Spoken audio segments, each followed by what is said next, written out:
Hello, hello. Ito na naman ako ulit. Kumustahin ko lang kayo at isa-shout out.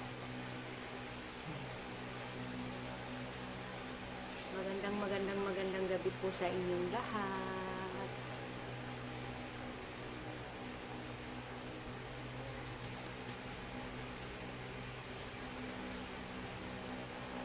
Pasok lang kayo para ma-shout out ko kayo.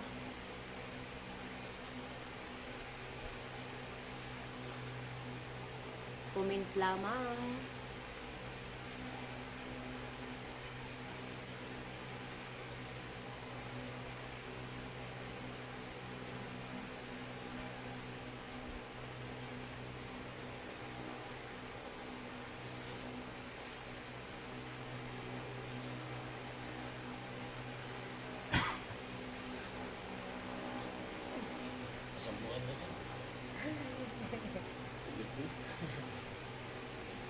Hintay ako nang may pumasok wala pa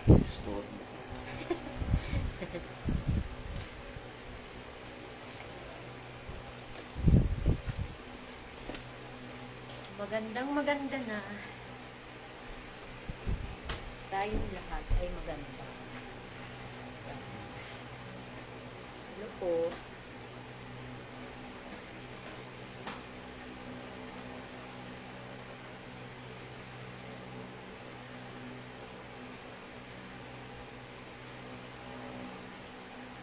Naglo-loading. Mahina yung signal. Naglo-loading lang siya.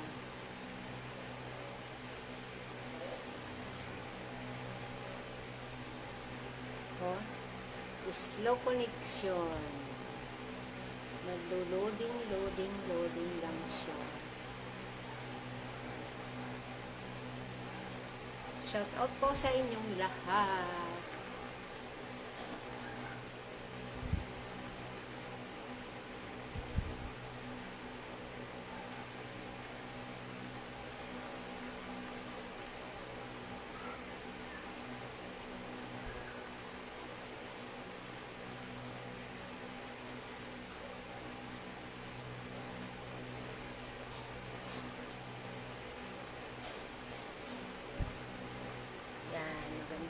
Magandang gabi sa inyong lahat.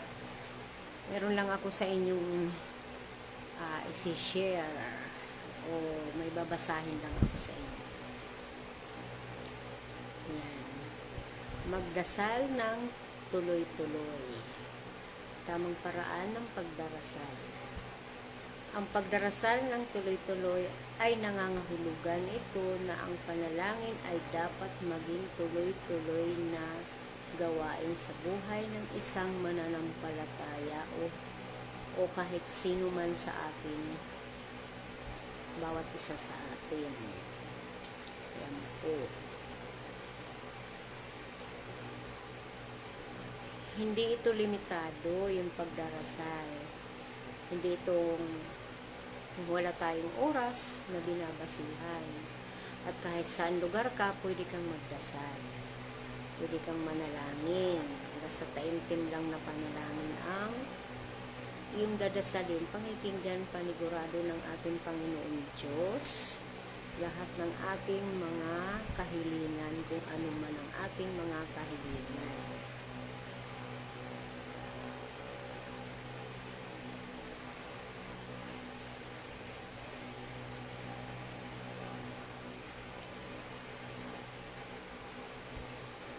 Hello po sa inyong lahat. Ako ba ay naririnig nyo? Naglo-loading kasi. Ayan.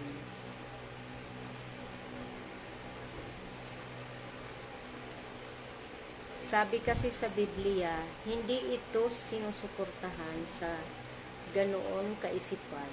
Sa halip, hinihikayat tayo na magdasal ng tuloy-tuloy kahit nasaan ka man.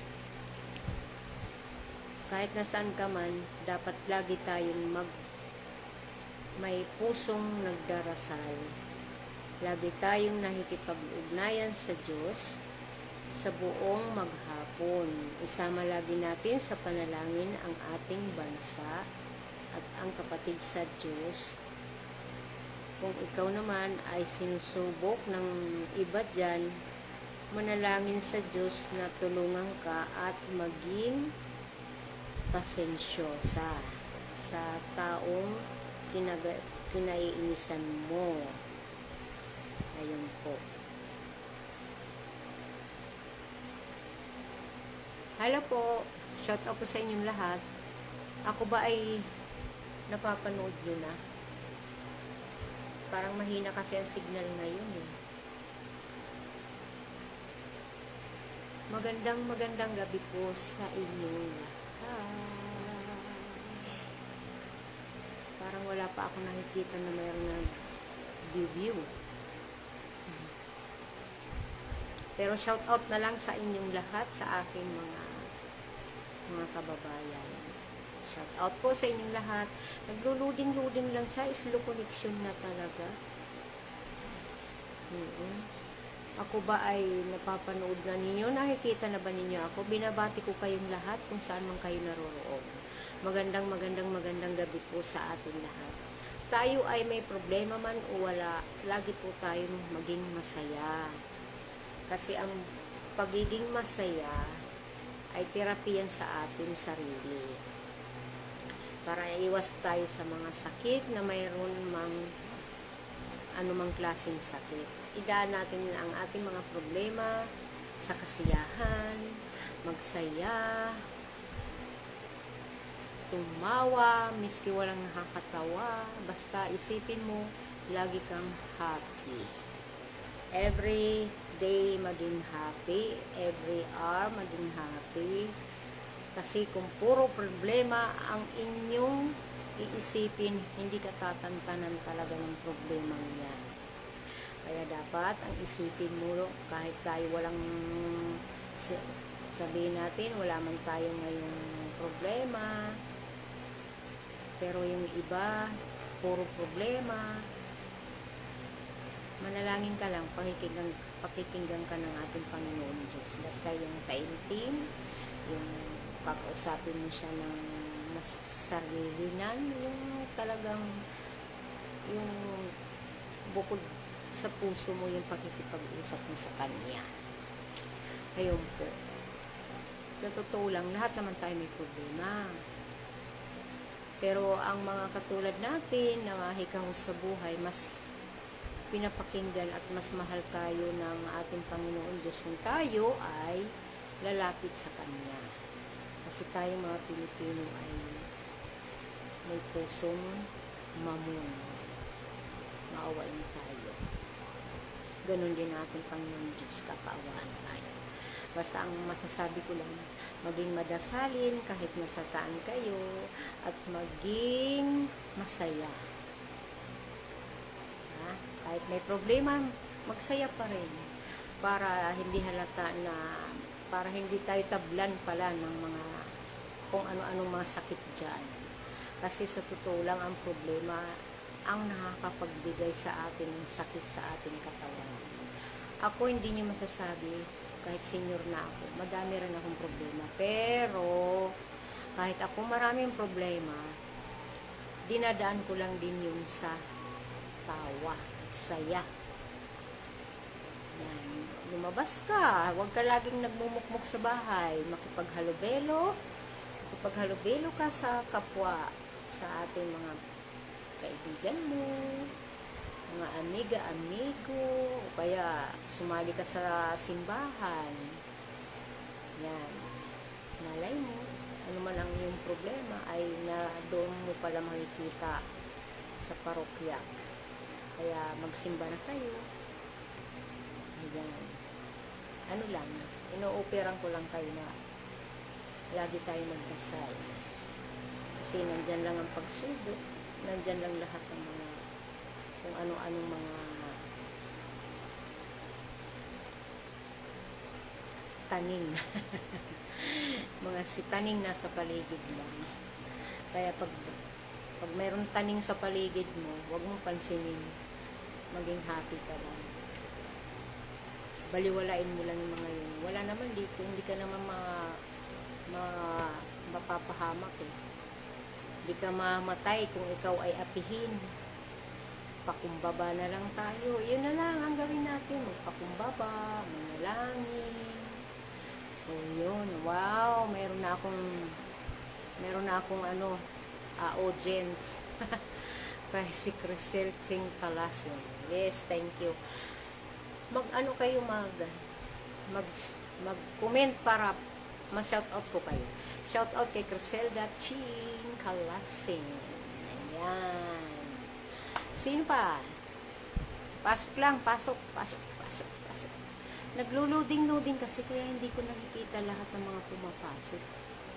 Basta, na lang, kumusta sa inyong lahat na lang, ha? Yan. Good evening sa inyong lahat. Shout out sa lahat. Yan. Ako, problemado naman talaga ako. Pero hindi ko pinaproblema yung pera. Pinaproblema ko yung mga kalusugan ng bawat isa sa aming pamilya. Kasi ayoko na okay na ako yung kahit walang pera basta masaya at malusog lang ang aking pamilya. Nako, number 1 akong masaya. Siyempre pag masaya ka, masaya na rin ang ating Panginoon Diyos. Kaya yun nga lang, ang kakampi natin talaga ay magdasal tayo para tayo pakinggan ng ating mahal na Panginoon Diyos. Kapit tayo kay God. Huwag tayo magpakalugmok. Totoo yan, may mga problema talaga tayo, pero dapat ay dasal lang tayo ng dasal. Kasi yung iba hindi naniniwala, pero kung hindi man sila naniniwala, alam ng Diyos yun kung pagdating ng panahon, kung saan sila na mapupunta na lugar. Binubukod daw, sabi binubukod yung mga taong karapat-dapat at saka yung mga taong hindi karapat-dapat. Ayan. Kung gusto mong pabilang sa karapat-dapat, manalangin lang tayo. Magdasal, mahalin ang kapwa, kung ano man yung mga problema, wag mo na lang pansin. Parang ako lang, kahit anong problema sa paligid ko, nadaan ko na lang sa tawa, maski sabihin nilang baliw na ako. Basta ako, iniisip ko, doon na lang ako magsusumbong kay God kasi mas pinapakinggan ako ni God. Napapansin ko naman yun Naririyan lang siya sa tabi niyo. Kumatok lang kayo. Yan, nagluluding talaga. Kumatok lang kayo ay kanyang pakikinggan. Pero dapat, magmahalan tayo, huwag tayo magsiraan. Mahal tayo ng Panginoon Diyos. Okay?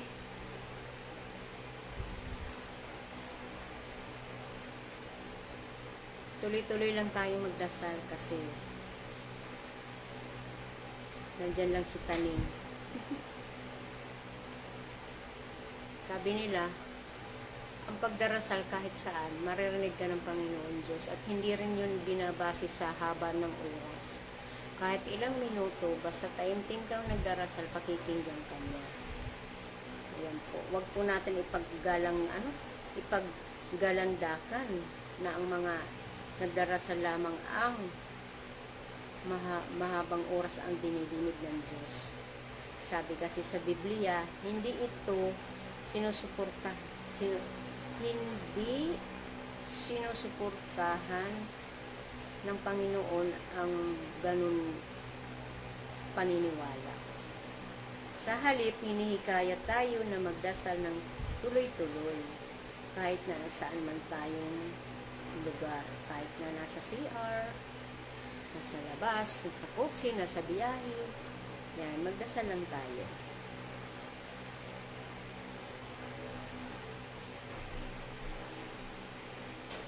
Tapos kung ikaw naman ay sinusubukan ng iba dyan, manalangin sa Diyos na tulungan ka at maging pasensyoso sa taong ito sa halip na magalit ka. magpatuloy sa pakikipag-usap sa Diyos. Ang nagpapanatili sa atin na nakaugat sa diwa ng panalangin, humiling sa Diyos, sabihin mo sa Panginoon lahat ng mga gusto mong kahilingan. Ayan. Hello po, shout out po sa inyong lahat. Parang ang tamlay ko kasi parang walang pumapasok. Pasensya na, nagluluding-luding kasi siya. Pero pag may pumapasok na comment, ang saya-saya ko. Mag-comment naman kayo para pumasok kayo nang ma-shout out ko na rin kayo.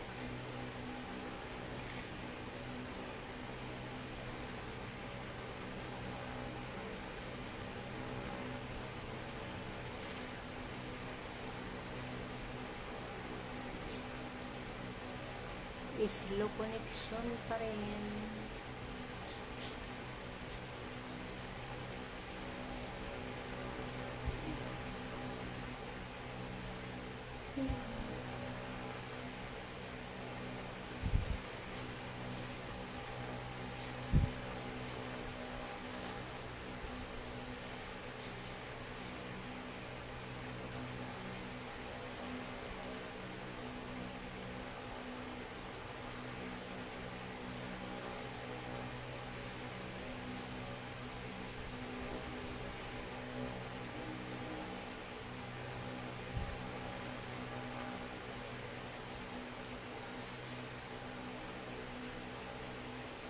Sino ang nakakaalam sa inyo sa mga Sadusiyo at ang mga Parisiyo? Comment lang sa mga nakakaalam kung ano ang ibig sabihin, ay kung sino itong mga Sadusiyo at ang mga Parisiyo sa panahon noon.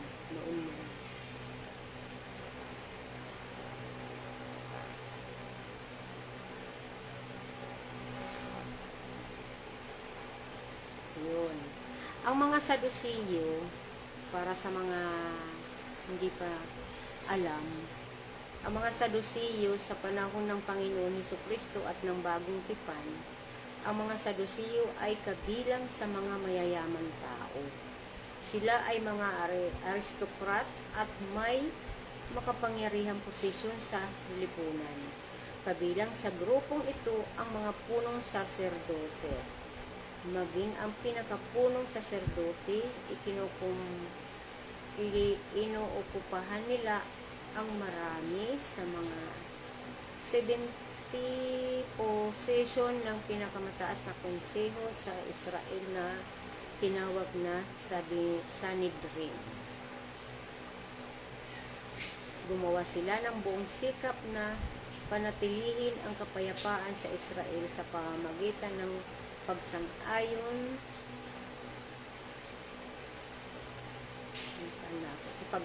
sa pagsang-ayon sa mga desisyon ng Roma.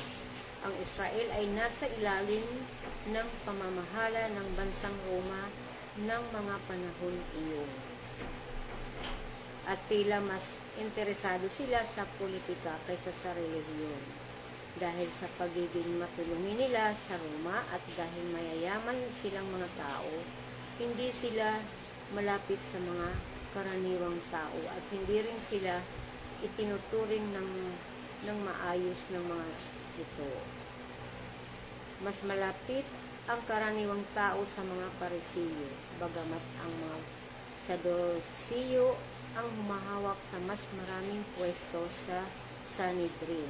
Ipinahiwatig ng kasaysayan na karaniwang nakikisama sila ng maayos sa mga Parisiyo dahil ang mga ito ang popular sa masa. Sana ay naiintindihan niyo ako at naririnig niyo ako kasi mahinay ang aming connection ng internet ngayon dito sa Cavite dahil nagbabagyo kami dito at nagsisira ang signal ng aming internet. Sa aspetong relihiyon, ang mga Sadusiyo ay mas konserbatibo sa isang pangunahing aspeto ng doktrina kaysa sa mga Parisiyo. Magkaiba nga sila. Pero nagsanib pwersa ito eh. Binigyan ng mga Parisiyo na pantay na kapangyarihan ang tradisyon at ang nakasulat na salita ng Diyos, habang ang mga Sadusiyo naman ay itinuturing na ang salita lamang ng Diyos ang inaaprubahan ng Diyos. Pinangangalagaan ng mga Sadusiyo ang autoridad ng nakasulat na salita ng Diyos, lalo na ang mga sinulat ni Moises. Sa Genesis hanggang Deuteronomio, habang kapuri-puri sila sa aspetong ito, hindi naman perpekto ang kanilang mga pananaw sa doktrina ng kasulatan. Ang mga sumusunod ay isang maiksing listahan ng paniniwala ng mga Sadusiyo na hindi sinasang-ayunan ng Biblia. Ayun pala. So, yun, alam na natin kung ano yung sinaunang mga tao noon, Sadusiyo at saka yung Parisiyo. Magkaiba man sila, pero nagkasundo rin ito ng bandang huli para pagkaisahan ng ating Panginoong Hesus na ipapatay. May mga layunin kasi silang hindi maganda, kaya nagkasundo sila.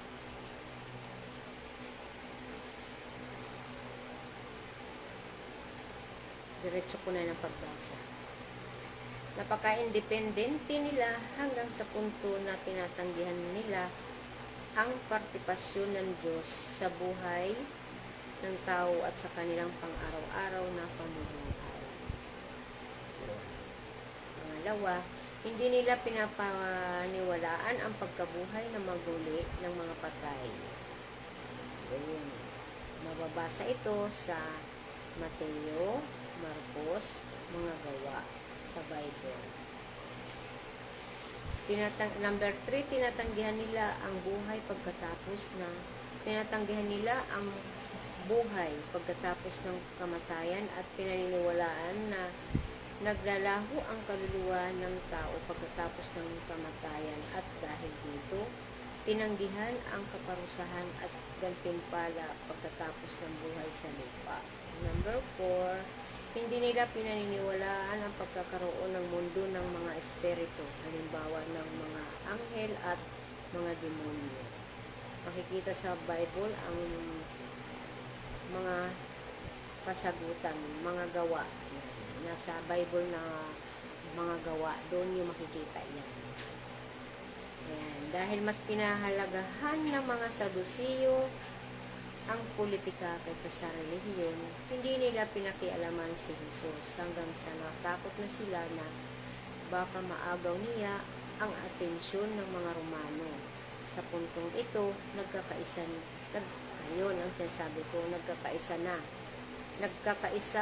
ang mga Parisiyo at ang Sadusiyo, at ito ang dahilan kaya sila nagsanib pwersa upang ipapatay si Jesus. Yan, nababasa ito sa Juan at Marcos.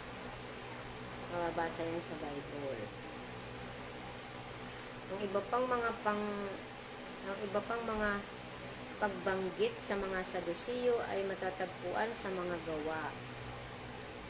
Ang mga Sadusiyo ay isinasangkot din sa pagkamatay ni Santiago ayon kay Josephus na isang manunulat ng kasaysayan. Ayan po.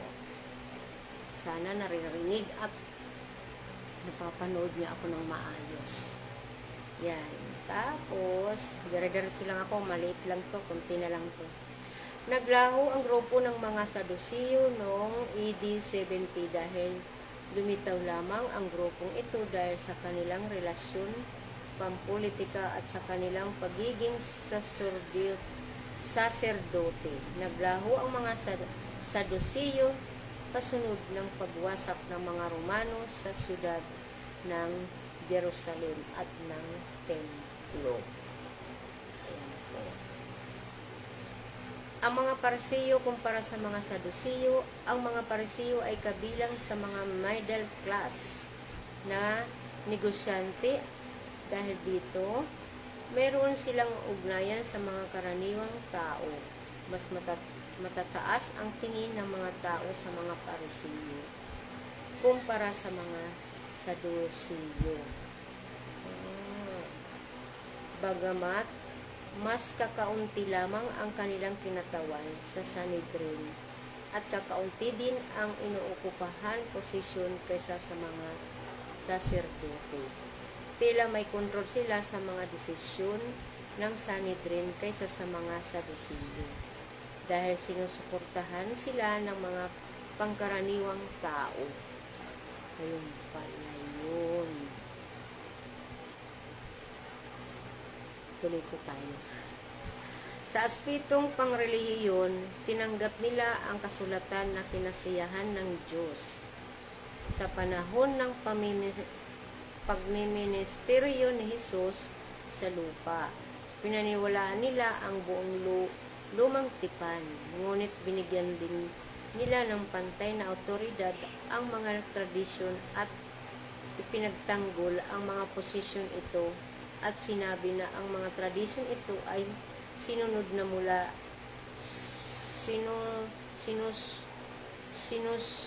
na mula pa noong panahon ni Moises. Sa paglipas ng panahon, ang mga tradisyong ito ay kanilang idinagdag sa salita ng Diyos na ipinagbabawal mismo ng Diyos. Makikita ang mga nakasulat sa Bible sa Deuteronomio 4, versikulo 2. Sinikap ng mga Parisiyo na sundin ng buong sikap ang mga tradisyong ito, kapantay ng lumang tipan. Nakatalata sa mga ebanghelyo ang napakaraming mga halimbawa ng pagpapahalaga ng mga Parisiyo sa mga tradisyon. Ayun, makikita po ito sa Mateo, Lucas, Marcos, nandun po yun sa Bible. Gayunman, nanatili silang totoo sa salita ng Diyos sa ibang mahalagang mga doktrina. Pinaniniwalaan ng mga Parisiyo ang mga sumusunod. Number 1, pinaniniwalaan nila na ang Diyos ang may kontrol sa lahat ng bagay, ngunit ang desisyon ng individual ay may contribution din sa kanyang magiging kapalaran. Pangalawa, pinaniniwalaan nila na ang pagkabuhay ng mga patay, mahababasa po ito ang kabuuan sulat sa mga gawa. Sa Bible pa rin po. Number 3, naniniwala sila sa buhay pagkatapos ng kamatayan at may naghihintay na karapatan, gantimpala at parusa para sa individual. Yun po. Number 4, naniniwala sila sa mga pagkakaroon ng anghel at mga demonyo. Mababasa po ito sa Bible sa mga gawa. Yan po, nandun po yun sa Bible. Bagamat karibal ng mga Sadusiyo ang mga Parisiyo, nagawa nilang isang tabi ang kanilang pagkakaiba sa isang okasyon. Sa paglilitis kay Jesus, ito ang punto kung saan nakiisa ang mga Sadusiyo at mga Parisiyo. Ang ipapatay si Jesus sa mga Romano. Mababasa po ito ang buong mga nakasulat sa Marcos at sa Juan. Sa Bible pa rin po. Ayan. Kaya kalungkot naman yun. Pinagkaisahan nila yung ipapatay si Jesus, itong si Sadusiyo at ang Parisiyo. Ay natin magang nilang gawin yun. Tuloy-tuloy po tayo. Habang naglaho na ang mga Sadusiyo, pagkatapos na wasakin ng mga Romano ang Jerusalem, ang mga Parisiyo naman na mas pinagtutuunan ng pansin ang relihiyon higit sa politika ay nagpatuloy. Sa katotohanan, ang mga Parisiyo ay tungkol sa rebellion na siyang naging dahilan ng pagkawasak ng Jerusalem noong AD 70. Sila ang unang nag-alok ng pakikipagpayapa sa mga Romano pagkatapos ng pagkawasak ng Jerusalem. Ang mga Pariseo ay responsible sa pagkolekta ng mina, isang importanteng dokumento kung saan binabanggit ang pagpapatuloy ng Judaismo pagkatapos ng pagkawasak ng templo. Ayun po, sana naiintindihan nyo ako no. Mababasa po ito lahat sa Bible. Ito ay kunikwento ko lang yung buhay noon, yung mga, kaya maswerte pa rin tayo sa ngayon, kasi tayo ngayon, may kalayaan tayo na ano man ating gawin dati. Magulo, sobrang gulo dati, kaya maswerte tayo ngayon, blessed tayo ngayon. Kaya magdasal lang tayo, manalangin pa rin tayo. Yan, tuloy na po tayo. Parehong umani ang mga Pariseo at ang Saduceo ng pagtutuwid ng Panginoon Jesucristo. Okay. Yan. Maaaring ang pinakamagandang aral na ating matututunan sa mga Pariseo at Saduceo ay huwag maging gaya sa kanila. Hindi gaya ng mga Saduceo, dapat nating paniwalaan kung ano ang lahat ng sinasabi ng Biblia, maging ang mga himala at ang buhay pagkatapos ng kamatayan sa lupa. Ngunit hindi gaya ng mga Pariseo. Hindi natin dapat na ituring ang mga tradisyon na may pantay na otoridad sa kasulatan at hindi natin dapat nahayaan na ang ating relasyon sa Diyos ay maging isang listahan ng mga ritual at mga kautusan. Diba? Ang sarap, makatotohanan ang mga sinasabi dito sa binasa natin ito. Kaya po sa ating mga kababayan, kung mahirap tayo sa ngayon, isipin natin seek God. Isipin natin ang ating Panginoon Diyos na mas mahirap ang kanyang pinagdaanan kasi pinagkaisahan siya. Yun. Kaya ihalin tulad natin ang ating kung may problema man tayo, isipin natin na mas malaki pa ang naging problema ng ating Panginoon Diyos kaysa sa problema natin. Patiting lang ang problema natin. Ang Panginoon Diyos, sobrang lahat tayo, biruin mo, no? Niligtas niya. Kaya nga ang ating maigaganti sa Kanya ay yung magdasal, magpasalamat, mahalin ang kapwa, kasi yun lang naman ang gusto niya para maging kasiya-siya tayo at maging katanggap-tanggap tayo para sa Panginoon Diyos. Kasi ang gusto ng Panginoon Diyos ay maging magandang paraiso ang ating mundong ito. Kaya dapat, habang nandito tayo sa lupang makasalanan, dahil nandito na nga tayo, ito na nga talaga, wala na tayong magagawa, nandito na tayo sa lupang makasalanan na ito. Tayo ay bumawi, magdasal, gawin natin yung mabuti, mahalin natin yung sarili natin, mahalin natin lahat. Huwag tayo maging mapagmataas. Lagi natin isipin na ang ating Panginoon Diyos, miski kinukutya na, miski anong gawin sa Kanya, napapagkumbaba pa rin siya. So, dapat natin isipin yun na kahit man lang katiting doon magbasa po kayo ng Bible. Kasi pag nagbasa po kayo ng Bible, maiintindihan niyo po ako kung ano po yung aking sinasabi sa inyo ngayon. Maunawaan niyo talaga ako, promise, kapag nagbuklat kayo ng Bible. Kasi nandoon lahat. Makapangyarihan po yun. Talagang binantayan ni God yan, yung Bible na yan. Sinakwento ko nga sa inyo na yung Bible namin, miski maraming daga dito sa bahay. Yung ibang gamit namin doon sa Alpha, kinukupkut. Pero yung Bible na nakalantad lang doon, hindi man lang nila makatkutkut yun, hindi nila yung mangat-ngat. Kaya yung doon pa lang, maniniwala ka na talaga na Talagang blinis ni God yan. Talagang salita talaga niya yung na nakapaloob doon. Talagang sinilyahan, kumbaga, sinilyahan para hindi siya magalang ng ninuman.